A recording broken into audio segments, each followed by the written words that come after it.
하나님의 말씀은 살아있고 활력이 있어 좌우의 날선 어떤 검보다도 예리하여 혼과 영과 및 관절과 골수를 찔러 쪼개기까지 하며 또 마음의 생각과 뜻을 판단하나니 지으신 것이 하나도 그 앞에 나타나지 않음이 없고 우리의 결선을 받으실 이의 눈앞에 만물이 벌거벗은 것 같이 드러나느니라. 아멘. 하시기 바랍니다. 제가 작년에 대림절 설교를 하던 중에 그 즈음에 제가 보았던 해방이라는 영화에 대해서 제가 간략하게 말씀을 드린 적이 있습니다. 여러분 기억나시는지 모르겠지만 또 그때 못 들으신 분도 계시고 그 기억을 돕기 위해서 제가 한 번 더 그 내용을 잠깐 설명을 드리려고 합니다. 미국의 16대 대통령이었던 에이브라함 링컨이 1863년에 노예 제도를 폐지한다고 선포를 했습니다. 법령이 내려진 거죠. 그런데 그럼에도 불구하고 남쪽에 있었던 많은 사람들은 여전히 노예 제도를 운영하고 있었습니다. 이 영화는 그 루이지애나 지역의 노예로 있던 피터라는 흑인이 노예 해방의 소식을 어떻게 듣고서 그 자유를 찾기 위해서 자기들에게 주어진 정말 목숨보다도 더 귀한 자유, 천금보다도 더 귀한 자유를 얻기 위해서 링컨의 북군이 현재 주둔하고 있는 그 루이지애나에서 좀 북쪽인지 그쪽에 배턴 루지라는 그 도시까지 필사적으로 도망가는 과정을 리얼하게 묘사한 영화입니다. 정말 그를 쫓아가는 피도 눈물도 없어 보이는 그런 냉혈한 노예 사냥꾼과 또 그 소나기에서 벗어나기 위해서 온갖 어려운 정말 위험한 늪지대로 도망가는 그 피터와의 사이에서 벌어지는 추격전은 정말 손에 땀을 쥐게 했고 처절하게 잘 묘사되었습니다. 그런데 이 흑인은, 이 피터라는 노예는 신앙이 굉장히 좋은 사람이었습니다. 그래서 사람이 자기의 길을 계획할지라도 그 걸음을 인도하시는 분은 오직 여호와시라라는 그 성경 말씀 붙들고 그가 도망갑니다. 도망가면서 여러 번 절망합니다. 포기하고 그냥 죽어버릴까. 정말 그런 너무나 어려운 그런 상황 가운데 있었지만은 바로 그 하나님 말씀 붙들고 또 그때마다 주님께서 그에게 새 힘을 주시고 또 소망을 주시고 확신을 주셔서 그는 끝까지 그 도망의 경주를 하게 되죠. 그렇게 그가 천신만고 끝에 정말 아슬아슬하게 북군을 만나게 되었고 그는 이제 그 북군에 합류가 되어서 이제는 노예가 아니라 군인으로서 당당한 북군의 한 사람으로서 자기 가족이 있었던 바로 그 지역을 이제 점령을 하게 됩니다. 엄청난 전투 끝에 가까스로 점령을 하면서 자기가 그렇게 꿈에 그렸던 사랑하는 아내와 자녀들을 만나게 되었고 또 다른 동료들, 노예들이죠. 그 흑인들을 해방시키게 됩니다. 그러면서 그 영화는 마지막에 그들이 무릎 꿇고 하나님께 기도하는 것이죠. God is so good 하면서 하나님은 너무 선하십니다 하면서 그렇게 눈물로 기도하는 장면으로 영화는 끝이 납니다. 제가 이 영화를 보면서 깨달은 것이 몇 가지 있습니다. 오늘은 그 중에서 세 가지를 말씀드리려고 합니다. 첫 번째로 저는 미국에서 이제 SBC 남침례교에 속한 회원 목사입니다. 여러분 아시는 것처럼 남침례교회, 우리 교회가 속한 이 남침례 Southern Baptist Convention이라고 하는 이 남침례교는 세계에서 가장 큰 교단입니다. 우리나라에서는 장로교가 대세이지만은 이 미국에서는 바로 이 침례교가 베프티스트 처치가 대세입니다. 그런데 남침례교가 있고 또 북침례교가 있는 겁니다. 뭐 남침례교는 말 그대로 미국의 남부 지역에서 이제 활동하는 남부 지역이 중심이 된 교단이고, 뭐 북침례교는 뭐 말대로 이제 남부 지역이 아닌 곳에서 이제 활동하는 그러한 교단이죠. 근데 처음에는 이 침례교단이 이런 식으로 나뉘지 않았었습니다. 그런데 남북 전쟁을 하면서 이제 첨예하게 갈라지죠. 왜 나뉘었겠습니까? 바로 이 노예 문제 때문에 그런 겁니다. 노예 제도에 대한 입장이 완전히 다른 겁니다. 물론 성경에도 노예 제도에 대해서 나오긴 합니다. 그런데 정말 그 성경에서 말씀하고 있는 그 말씀의 본질, 말씀의 정말 그 본질을 깨달았던 이 침례교도들은 노예 제도는 하나님께서 원하시는 그런 제도가 아니다. 하나님께서는 우리를 자유롭게, 하나님의 형상 안에 자유가 있지 않습니까? 하나님은 자유로운 분이신데 하나님의 형상으로 모든 사람들을 만들었기 때문에 모든 사람에게는 다 자유가 있다라는 거죠. 그 성경 말씀의 본질을 이제 꿰뚫어 보고, 노예 제도는 그러므로 하나님께서 미워하시는 제도이므로 노예를 다 해방시켜야 한다. 그들에게도 자유를 줘야 되고 그들에게도 인권이 있고 그런 이제 주장을 펼쳤습니다. 그런데 남부에 있었던 성도들은 그렇게 보지 않았습니다. 오히려 정반대였습니다. 왜냐하면 남쪽에는 목화밭을, 어마어마한 대규모의 목화밭을 운영했고 그곳으로 엄청난 부를 축적하는 백인들이 대다수였기 때문에 그렇습니다. 그들에게 있어서 흑인 노예는 절대로 양보할 수 없는, 아주 그들에게 있어서 거의 목숨과도 같은 그런 재산이었죠. 노동력이었습니다. 그래서 남부에 있는 교회들은 노예 제도가 성경적인 제도라고 합리화하기 시작을 합니다. 그 영화에서도 보면요, 백인 농장주들이 노예들과 함께 이 사람들이 그렇게 주중에는 괴롭히고 때리고 못살게 굴다가 예배가 되면은 자기들끼리 모여서 예배를 드립니다. 예배를 드리는데 이런 식으로 말을 하는 겁니다.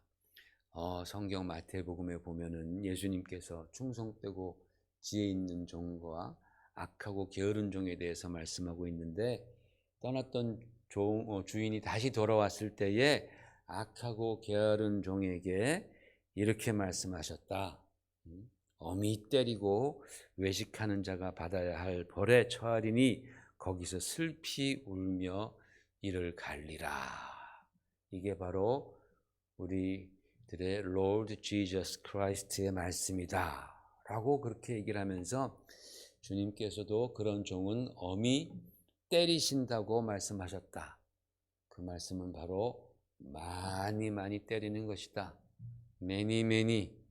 많이 채찍질을 받는 것이다. 이렇게 모아놓고 농장주가 얘기를 합니다.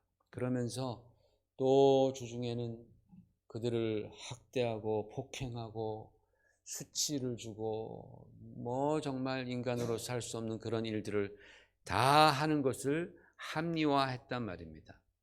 자기 이익을 위해서 하나님의 말씀을 그렇게 왜곡시키는 거예요. 아전인수격으로 그렇게 변질시키는 것입니다. 이런 사실을 뭐 전에도 알고 있었지만은 참 이런 사실을 더 깊이 알게 될 때에, 야, 내가 참 남침례교 목사로서 정말 부끄러워지더라고요. 야, 정말 이 남침례교 목사들 얼마나 많이 참 잘못했는지 거기에 대해서 참 부끄러웠습니다. 여러분, 오늘날도 우리 주 예수님의 말씀을 자기를 합리화하기 위해서 아전인수격으로 끌어다가 사용하는 사람들이 왕왕 있습니다. 특별히 그런 사람들은 어떤 사람이냐? 하나님의 말씀을 좀 아는 사람들입니다. 그렇죠? 하나님의 말씀을 알지 못하는 사람들은 그렇게 하지 않습니다. 그런데 좀 알면, 좀 대충 알면, 아니면 잘 알더라도 그 속이 시커먼 나쁜 사람들은 그 하나님의 말씀을 자기의 이익을 위해서, 자기 합리화를 위해서 끌어다 쓴단 말입니다. 왜곡시키고 변질시킨단 말입니다. 그러다 보니까 오늘날 그런 사람들 중에서 사이비도 나오고 이단도 되고 또 교주가 되고 또 이상한 소리를 하는, 이상한 말을 하면서 합리화를 하는 그러한 또 목사도 있습니다. 여러분, 우리는 정말 그러한 죄악에 빠지지 않도록, 이게 신앙생활하는 사람들이 빠지기 쉬운 함정입니다.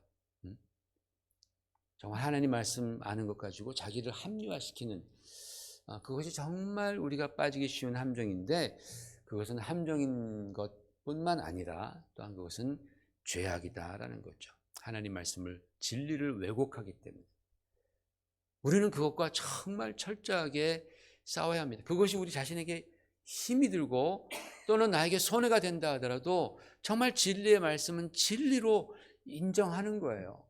진리는 이것인데 내가 지금 잘 못하는구나, 내가 지금 부족하구나 라고 우리가 그렇게 인정하고 기도해야 되는데, 아니다 봐라 라고 하면서 자기의 잘못된 것들을 말씀을 통해서 합리화하는 것은 헤어날 방법이 없다라는 겁니다.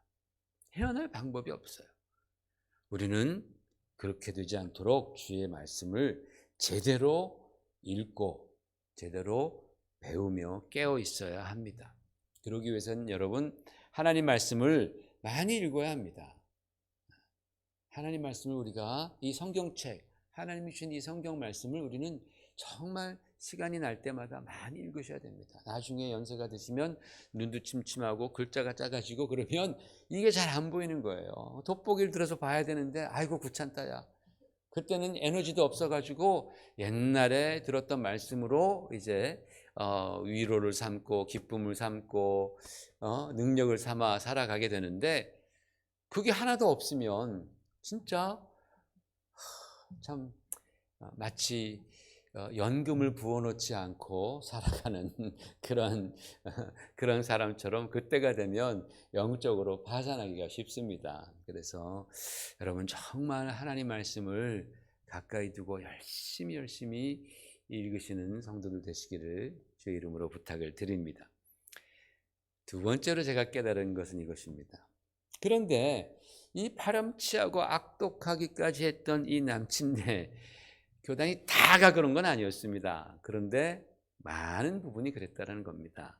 그들이 나중에 전적으로 뭘 했을까요? 회개를 하게 됩니다. 옛날에 성경을 그렇게 왜곡시키면서 노예제도를 옹호하고 그로 인해서 얼마나 많은 영혼들을 죽음으로 몰아넣고 고통으로 몰아넣고 슬픔으로 몰아넣었습니까? 노예들은 인권이 없으니 막 가족끼리도, 부모 자식 간에도 막 어느 순간에 팔려서 그렇게 뿔뿔이 흩어지는데 얼마나 많은 슬픔이 있었고 또 그런 사람들이 얼마나 많은 상처가 있었겠습니까? 정말 교회가 그런 부분에 있어서 인류 역사에 큰 상처를 낸 것이죠. 그 죄악에 대해서 교단 차원에서 회개를 합니다. 우리 이 조지아 이 남침내 교단도 5번에 걸쳐서 1963년, 1970년, 77년, 또 94년, 최근에는 1920년 계속해서 거기에 대해서 우리가 잘못했다 하면서 회개를 하고, 이 SBC 남침내 교단도 마침내는 흑인 총회장이 이제 세워질 정도로 다 그렇게 회개를 합니다. 회개하면서 예수 그리스도의 십자가 앞으로 겸손하게 나아갔던 것입니다. 그러자 어떻게 됐겠습니까? 하나님께서는 그 회개를 받아주셨고 오늘날 정말 세계적으로 큰 교단, 주의를 정말 세계에서 가장 많은 큰 버젯을 가지고서 하는 그런 교단을 이루게 하셨습니다. 예전에 이 남침내 교단이 성경을 왜곡한 전력이 있기 때문에 오늘날 침례교회들은 뭐 예전부터 그랬지만은 어떻게 해서든지 정말 이 성경 말씀만을 우리들의 어떤 그 신앙의 지표로 삼고 신앙생활을 하려고 그렇게 몸부림을 칩니다. 그래서 사실은 남침내 교단은요, 다른 뭐 장로교단, 감리교단 뭐 이런 교단과 같은 교리가 나와 있지 않습니다. 그냥 성경이 교리다라는 거예요. 여러분, 교리라는 건요, 신학자가 정말 특출한 신학자가 사람이 이제 논리가 있고 이성이 있지 않습니까? 성경을 통해서 논리적으로 교리를 쭉 꿰어가는 거예요. 성경을 나는 이런 방향으로 해석을 한다 그러면 쭉 이렇게 선을 그어가는 거예요. 그런데 성경에는 이런 선만 있는 게 아니라 약간 요런 선도 있고 또는 저런 선도 있는 거예요. 그런데 교리화할 때는 이 선에 같이 가지 않는 그런 말씀들은 할 수 없이 이렇게 접어들 수밖에 없는 거예요. 그러다 보니까 우리가 어떤 교단의 교리는 참 그것을 보면 좋은 것 같지만 성경에 보니까 이런 말씀도 있는데 이 말씀은 교리랑 맞지가 않는데 그거는 잘못된 거야, 잘못 해석한 거야 라고 그렇게 말하기 십상이다라는 거예요. 침례교는 교리가 없습니다. 그렇게 선을 긋지 않습니다. 하나님의 모든 말씀이 다 우리에게 truth, 진리의 말씀, 생명의 말씀이다라고 믿고 어떻게 해서든지 그 말씀을 우리는 다 받아들이고, 혹시 우리의 논리로 이것이 꿰어지지 않으면 그것은 우리가 조금 더 기다리자라는 그런 마음으로 겸손하게 하나님의 말씀을 다 받아들이는 그러한 사람들이 이제 침례 교인입니다. 그래서 정말 그 하나님 말씀대로 살아보고자 전화위복을 해보려고 몸부림을 쳤는데 하나님께서는 그들에게 큰 은혜를 베풀어 주신 것이죠. 불쌍히 여겨 주신 것이죠. 여러분, 우리가 신앙생활 하다 보면은 우리가 잘할 수도 있고 잘못할 수도 있어요. 그죠?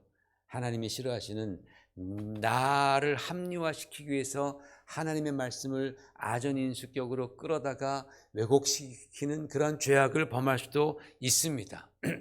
뻔히 알면서도 내가 지기 싫어서 아니면 내 자존심이나 나의 이익 때문에 우리가 하나님의 말씀에 불순종할 때도 있습니다. 또는 나에게 유리한 하나님 말씀의 진실의 반만을 보고 그렇게 주장할 수도 있습니다. 그렇게 우리는 하나님의 말씀을 불순종하는 일들이 왕왕 많습니다. 그게 바로 인간입니다.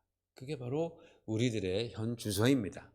참으로 남에게 지기 싫어하고 또 더러운 이익을 탐하고 제 눈에 들보는 나몰라라 하면서 남의 눈에 있는 티끌은 그저 그냥 물고 늘어지고 뒷담화를 하는 그런 존재들이 바로 인간입니다. 왜요? 우리가 다 죄인이기 때문에 그렇습니다. 그러나 여러분, 우리가 행한 것들이 남들을 아프게 하고 예수님 앞에서 우리가 죄악을 범했다, 하나님 앞에서 죄악을 범했다라는 것을 내가 깨닫고 회개하면 그러면 어떻게 됩니까? 우리 주님은 미쁘사 우리의 죄를 사하시고 우리에게 다시금 은혜를 베푸시는 줄 우리는 다 믿지 않습니까? 정말 그 하나님의 은혜를 더욱더 철저하게 믿으시기를 바랍니다. 탕자의 비유에서 보았던 것처럼 여러분, 회개하고 돌아온 아들이 앞으로 하나님 아버지, 그 자기 아버지의 마음에 더 연합해서 아버지를 섬기며 살게 되었을 것이라는 것을 우리는 그 성경 말씀을 통해서 쉽게 추측해 볼 수 있습니다. 그러므로 우리의 죄가 비록 크다 하여도 늘 회개하면서 우리 주 예수 그리스도의 사랑과 은혜의 품으로 돌아가시기를 주 예수 이름으로 축원을 드립니다.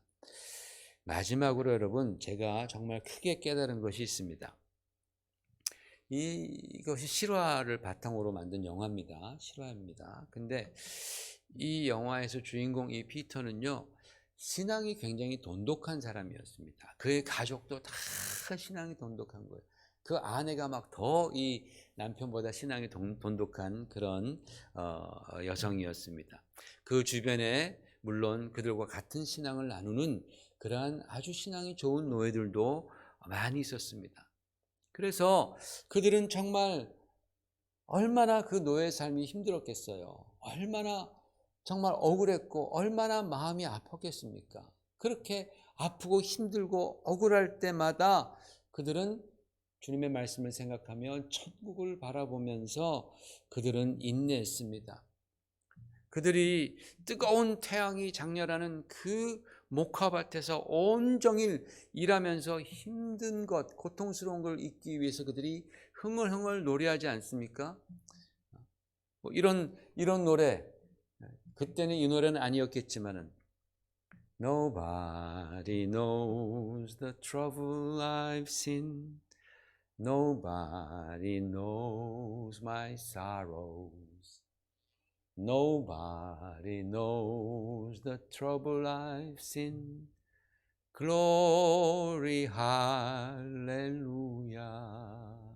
그러면 또 받아서 Nobody knows the trouble I've seen. Nobody knows but Jesus. Nobody knows the trouble I've seen. Glory, hallelujah. 가사를 보면 너무나 놀라워요, 여러분. 내가 겪은 고난 아무도 알 수 없네. 영광 할렐루야. 내가 겪은 고난을 아무도 모르는데 할렐루야, 영광 할렐루야, 그렇게 노래한단 말이죠. 내가 겪은 고난 아무도 모르고 내가 당한 슬픔, 아픔 아무도 모르는데 오직 예수만 아시네. 영광 할렐루야, 감사합니다. 얼마나 깊은 가사 내용입니까?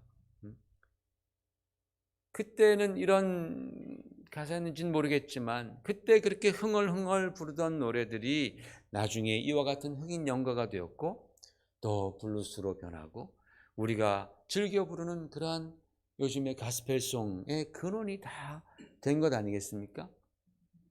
그런데 여러분, 참 이상하지 않습니까? 이들이 도대체 어디서 복음을 듣고 어떻게 진정한 그 깊은 믿음을 얻게 되었단 말이냐 겁니다. 혹시 그들을 위한 순회 전도사가 그 백인 농장주들 몰래 다가와서 그들에게 부흥회를 하고 갔겠습니까? 아니죠. 입도 뻥끗 못하죠, 그런 사람들. 아니면 그들이 아프리카에서 끌려올 때 이미 그들의 조상들이 믿고 있었던 복음, 여호와 하나님 신앙, 그것이 그들 가운데에 계속해서 전해져서 그 순수한 기독교 신앙을 지켰던 것입니까? 그건 더욱더 아니죠. 여러분, 그러면 그들이 도대체 그 흑인들이, 그 노예들이 누구로부터 신앙을 배워서 천국을 그렇게 사모하고 힘들 때에 정말 하나님의 그 은혜와 예수님의 사랑을 더욱더 사모하게 되었겠느냐라는 거예요. 누구한테 배웠냐라는 거예요. 누구한테. 피터가 누구한테 배워서 그렇게 정말 믿음으로 자유를 찾아가고 믿음으로 만나서 정말 여호와는 선하시도다라고 그렇게 찬양하며 기도를 했겠느냐라는 겁니다. 다른 곳이 없어요. 복음을 전할 만한 다른 사람들이 없고 바로 그들을 그렇게 못살게 굴고 그렇게 학대했던 자기들의 주인 백인 농장주들이 그렇게 들려주었던 성경 말씀, 또는 이제 주일이 되면 어떤 농장주들은 흑인 노예들을 데리고 교회를 갑니다. 교회를 가게 되면은 자기들은 안에 들어와 있고 흑인들은 바깥에, 노예들은 바깥에 앉아가지고 창문으로 나오는 그 목사님의 설교를 듣는 거죠. 그 목사님도 노예 제도를 옹호하는 그런 설교를 했겠지만 그러나 항상 그것만 하는 건 아니잖아요. 다른 말씀도 전하잖아요. 다른 복음도 전하잖아요. 그들이 들었던 정말 그 잘못된 사람들의 입에서 나왔던 그 복음, 하나님의 말씀을 그들이 들을 때에 정말 조금이라도 진리의 말씀이 섞여 있는 그 하나님의 말씀을 들었을 때에 그들은 거기서 빛을 보게 되는 거예요. 거기서 그들은 예수 그리스도를 만나게 되고 십자가의 은혜를 깨닫게 되고 하나님께서 자기들을 위해서 천국을 예비하고 계신다라는 그 사실을 믿고 소망을 갖게 되었다라는 사실입니다. 놀랍지 않습니까, 여러분? 여러분, 우리 같으면 어땠겠습니까? 그런 더러운 입에서 나오는 그 어떤 설교나 종교적인 발언도 막 비난을 하면서 도매금으로 진짜 성경 전체를 다 쓰레기처럼 여겼을 것입니다. 오늘날 우리 주변에 어떤 교회가 그런 말을 했다면, 또는 어떤 주의 종이라고 말하는 사람이 그런 말을 했다면 아마도 그 교회 안에는 복음은 전혀 없고 그 사람은 전혀 하나님의 종이 아니다라고 그렇게 자신 있게 비난하면서 말을 했을 것입니다. 그런데 하나님께서 하시는 일이 진짜 신비함 그 자체라는 겁니다. 우리가 이해하기 힘들 때가 너무나 많이 있습니다. 그 흑인 노예를 인간 취급하지 않고 착취했던 그런 악한 집단으로부터 들은 하나님의 말씀이 그 흑인 노예들의 마음속에서 복음의 싹을 틔어갔다라는 것이죠. 여러분, 이게 사람의 능력이겠습니까? 아니죠. 하나님의 능력입니다. 하나님 말씀 자체에 있는 그 생명의 능력, 그 사랑의 능력, 은혜의 능력, 구원의 능력이 하나님 말씀 그 자체에 본질적으로 들어있는데 그 말씀이 그 정말 상한 심령 가운데에 떨어지니 거기서 싹이 나고 자라나서 열매를 맺으면서 정말 놀라운 신앙의 소유자들이 되었던 것입니다. 오히려 더 백인 농장주들 맨날 성경 읽고 맨날 찬양하던 그 사람들보다도 더 깊은 신앙의 뿌리를 가진 그러한 믿음의 사람들이 되었다라는 것이죠. 무엇 때문에? 하나님의 말씀이 갖고 있는 본질적인 생명과 구원의 능력 때문에, 그리고 그 압제당하는 그 영혼들을 불쌍히 여겨주시는 예수 그리스도의 그 긍휼하심 때문에 그들 안에서 아름다운 신앙이 싹이 섰다라는 겁니다. 여러분, 오늘도 보면요, 별별 교회들 또는 별별 목사들이 많습니다. 그렇지 않습니까? 미국도 그렇습니다. 믿음 없는 사람이 여차여차 해가지고 비자 얻기 위해서 할 수 없이 그렇게 군소 신학교에 들어갑니다.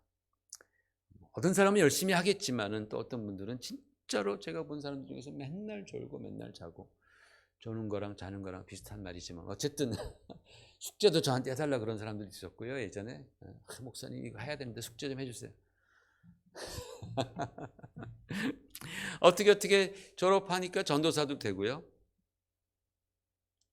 몇 년 지나니까 신문에 목사 안수받는다라고 신문에 납니다. 물론 그분들 중에서는 진짜도 계시지만 성경 한 번도 제대로 읽지 않은 가짜도 수두룩합니다.